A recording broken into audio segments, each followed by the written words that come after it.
അജ ഏകാദശി അഥവാ ആനന്ദ ഏകാദശിയെ കുറിച്ചാണ് ഇന്ന് പറയുന്നത്. സർവ്വപാപങ്ങളും തീരുന്ന ഈ ഏകാദശി വ്രതം എങ്ങനെയാണ് അനുഷ്ഠിക്കേണ്ടതെന്നും അതിന്റെ പ്രത്യേകതകളും നോക്കാം.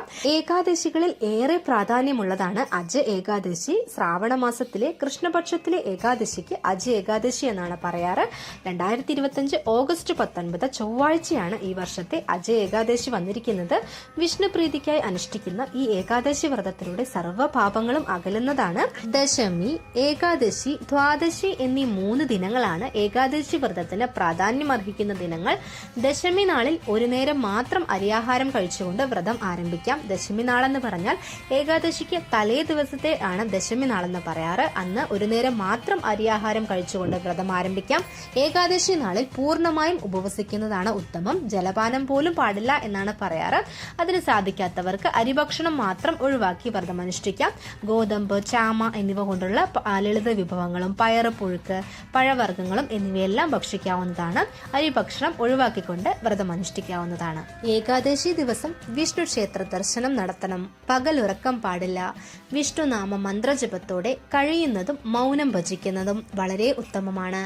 ഏകാദശി കഴിഞ്ഞ് പിറ്റേ ദിവസത്തെ ദ്വാദശി നാളെന്നാണ് പറയാറ്. ദ്വാദശി നാളിൽ ഹരിവാസര സമയം കഴിഞ്ഞ ശേഷമാണ് പാരണ വീട്ടേണ്ടത്. പാരണ വീട്ടുക എന്ന് പറഞ്ഞാൽ വ്രതസമാപ്തിയിൽ തുളസി തീർത്ഥം സേവിച്ച ശേഷം ഭക്ഷണം കഴിച്ച് വ്രതം അവസാനിപ്പിക്കുന്ന ചടങ്ങാണ് പാരണ വീട്ടുക എന്ന് പറയുന്നത്. പിറ്റേ ദിവസം ഏകാദശി കഴിഞ്ഞ് പിറ്റേ ദിവസം തുളസി തീർത്ഥം കഴിച്ചുകൊണ്ട് വ്രതം അവസാനിപ്പിക്കാവുന്നതാണ്. അജ ഏകാദശിയുടെ ഐതിഹ്യം എന്താണെന്ന് നോക്കാവുന്നതാണ്. ഒരിക്കൽ യുധിഷ്ഠിര മഹാരാജാവ് ഭഗവാനോട് ചോദിച്ചു, ഹേ ജനാർദ്ദന, ഭാദ്രപദ മാസം കൃഷ്ണപക്ഷത്തിലെ ഏകാദശിയെ പറ്റി പറഞ്ഞു തന്നാലും. ഭഗവാൻ കൃഷ്ണൻ പറഞ്ഞു, ശ്രദ്ധിച്ചു കേൾക്കുക. പാപം ഇല്ലാതാക്കുന്ന ഈ ഏകാദശിയുടെ പേര് അജ എന്നാണ്. ഈ ദിവസം മുഴുവൻ ഉപവസിച്ച് ഋഷികേശനെ ഭജിക്കുന്നവർ എല്ലാ പാപങ്ങളിൽ നിന്നും മുക്തരാകും. ഇതിനെക്കുറിച്ച് കേൾക്കുന്നവന്റെ പാപം പോലും ഇല്ലാതാകും. ഇതിനേക്കാൾ ശ്രേഷ്ഠമായ ദിവസം ഭൂമിയിലും സ്വർഗത്തിലും ഇല്ല. സംശയമില്ല, ഇത് സത്യമാണ്. പണ്ട് ഹരിചന്ദ്രൻ എന്ന സത്യവാനായ ഒരു മഹാരാജാവ് ഉണ്ടായിരുന്നു. അദ്ദേഹത്തിന്റെ ഭാര്യ ചന്ദ്രമതി എന്നു പേര്, മകൻ ലോഹിതാശൻ. വിധിയുടെ ശക്തിയാൽ ഒരിക്കൽ അദ്ദേഹത്തിന് രാജ്യവും ഭാര്യയും മകനും നഷ്ടപ്പെട്ടു. കൂടാതെ ചണ്ടാലന്റെ അടിമയായും ശ്മശാനത്തിലെ ജോലിക്കാരനായും ആകേണ്ടി വന്നു. അങ്ങനെ കഷ്ടതകൾ അനുഭവിക്കുന്ന സമയത്ത് പോലും അദ്ദേഹം സത്യനിഷ്ഠ വെടിഞ്ഞിട്ടില്ല. ഇത്തരത്തിൽ പല വർഷങ്ങൾ കഷ്ടതകൾ അനുഭവിച്ച് ജീവിച്ചു അദ്ദേഹം. ഒരു ദിവസം ഹരിചന്ദ്രൻ ഗൗതമ മുനിയെ ദർശിക്കാനിടയായി. ഗൗതമ മുനിയോട് രാജാവ് തന്റെ ദാരുണമായ അവസ്ഥയെ വിവരിച്ചു. ഗൗതമ മുനിക്ക് അദ്ദേഹത്തോട് കരുണ തോന്നി. മുനി അദ്ദേഹത്തോട് പറഞ്ഞു, രാജാവേ, അങ്ങ് ഭാദ്രമാസത്തിലെ അജ ഏകാദശി അനുഷ്ഠിക്കുക. അന്ന് പകൽ മുഴുവൻ ഉപവസിക്കുക.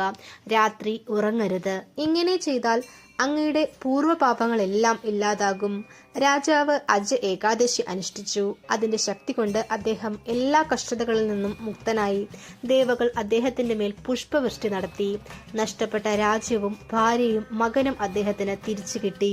കൃഷ്ണൻ പറഞ്ഞു, അല്ലയോ യുധിഷ്ഠിര രാജൻ, ആരാണോ ഈ ഏകാദശി വ്രതം അനുഷ്ഠിക്കുന്നത് അവരുടെ പാപങ്ങളെല്ലാം ഉടനെ നശിച്ച് അവർക്ക് എല്ലാ സൗഭാഗ്യങ്ങളും വന്നു ചേരുന്നതാണ്.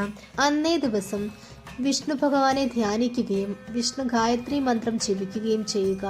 സാധിക്കുമെങ്കിൽ വിഷ്ണു ക്ഷേത്ര ദർശനം നടത്തി നെയ്വിളക്ക് സമർപ്പിച്ച് ഓം അച്യുതായ നമ, ഓം അനന്തായ നമ, ഓം ഗോവിന്ദായ നമ എന്ന നാമത്രയ മന്ത്രം ജപിക്കുന്നത് രോഗദുരിത ശാന്തി നൽകുന്നതിന് വളരെ നല്ലതാണ്.